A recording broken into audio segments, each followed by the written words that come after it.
Guys, welcome back to my channel. My name is Nomi and this is Nomi React on your screen. I hope you're feeling good. Alright, you know this channel is all about reaction, so let's just get right into today's business. Alright, today I will be reacting for the first time to Star-Spangled Banner as you have never heard it. Okay. So as you've never heard it, so let's hear it now. Alright, let's get right into the video.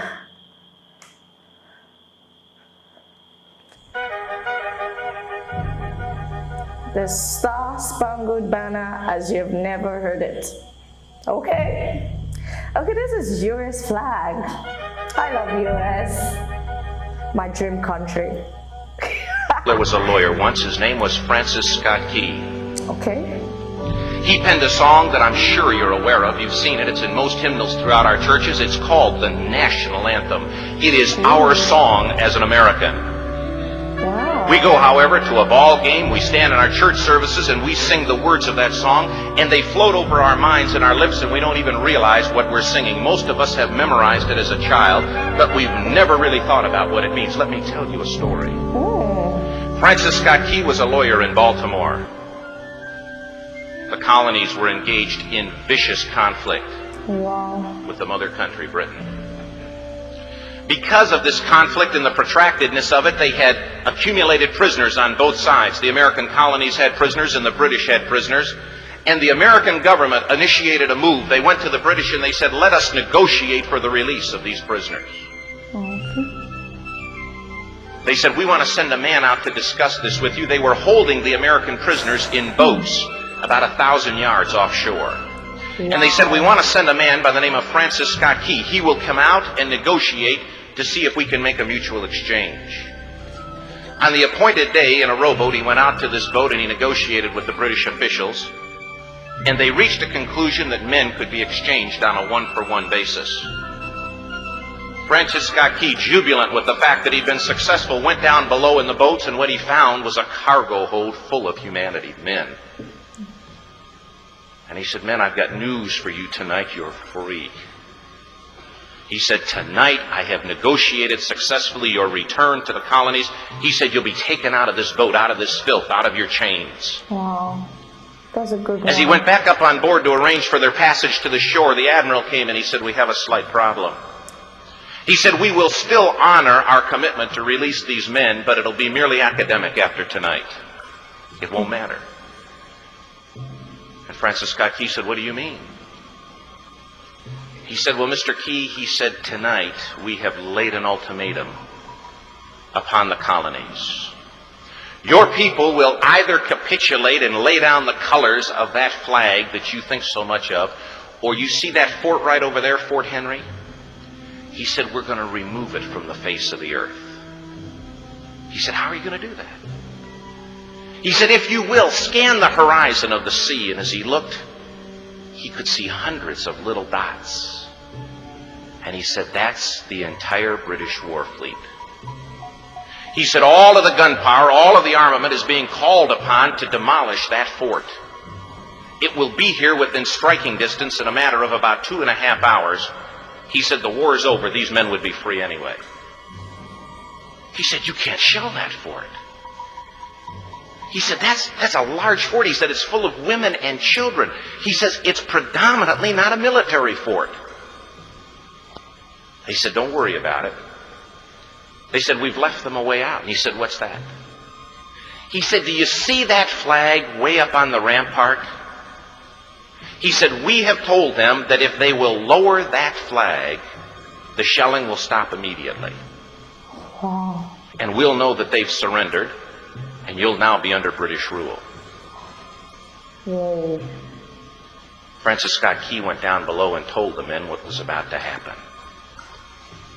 And they said, how many ships? He said, hundreds. The ships got closer. Francis Scott Key went back up on top and he said, men, I'll shout down to you what's going on as we watch. As twilight began to fall, and as the haze hung over the ocean as it does at sunset, suddenly the British war fleet unleashed.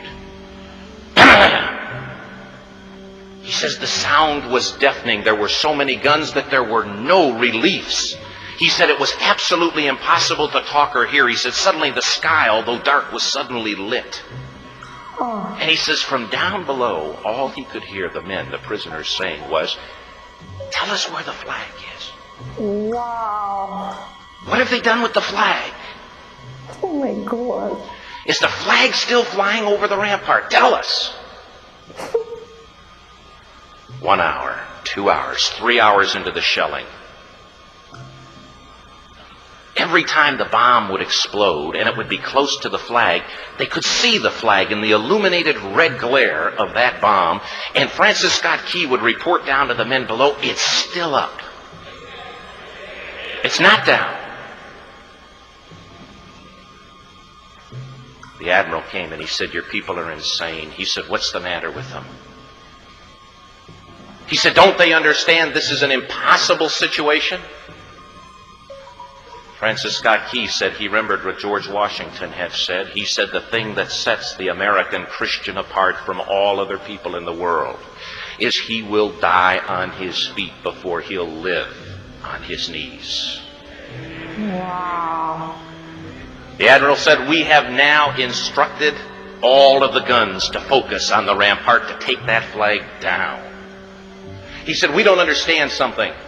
Our reconnaissance tells us that that flag has been hit directly again and again and again, and yet it's still flying. We don't understand that." But he said, "Now we're about to bring every gun for the next 3 hours to bear on that point." Francis Scott Key said the barrage was unmerciful. All that he could hear was the men down below praying. The prayer, "God, keep that flag flying where we last saw it." Sunrise came. He said there was a heavy mist hanging over the land, but the rampart was tall enough. There stood the flag, completely nondescript, in shreds. Wow. The flagpole itself was at a crazy angle, but the flag was still at the top. Francis Scott Key went aboard and immediately went into Fort Henry to see what had happened. And what he'd found had happened was that that flagpole and that flag had suffered repetitious direct hits. And when it had fallen, but men, fathers, who knew what it meant for that flag to be on the ground, although knowing that all of the British guns were trained on it, walked over and held it up humanly until they died. Their bodies were removed and others took their place.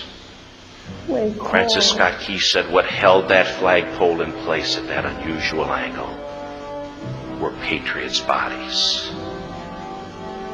He penned the song, "Oh, say can you see by the dawn's early light what so proudly we hailed at the twilight's last gleaming? Or the rocket's red glare, the bombs bursting in air, gave proof through the night that the flag was still there. Oh, say, does that star-spangled banner yet fly and wave o'er the land of the free and the home of the brave?" The debt was demanded. The price, it was paid. Oh, say, can you see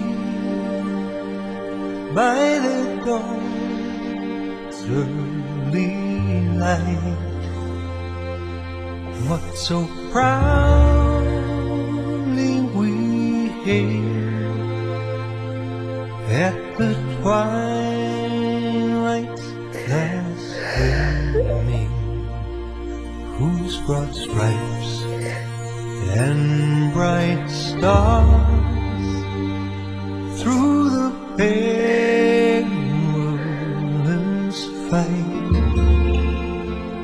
o'er the ramparts we watched were so gallantly streaming, and the rockets break through, the bombs bursting in air gave proof through the night that our flag was still there. Oh, say, does that star-spangled banner yet wave o'er the land of the free and the home of the brave? Oh, say, does that star-spangled banner yet wave o'er the land of the free and the home of the brave?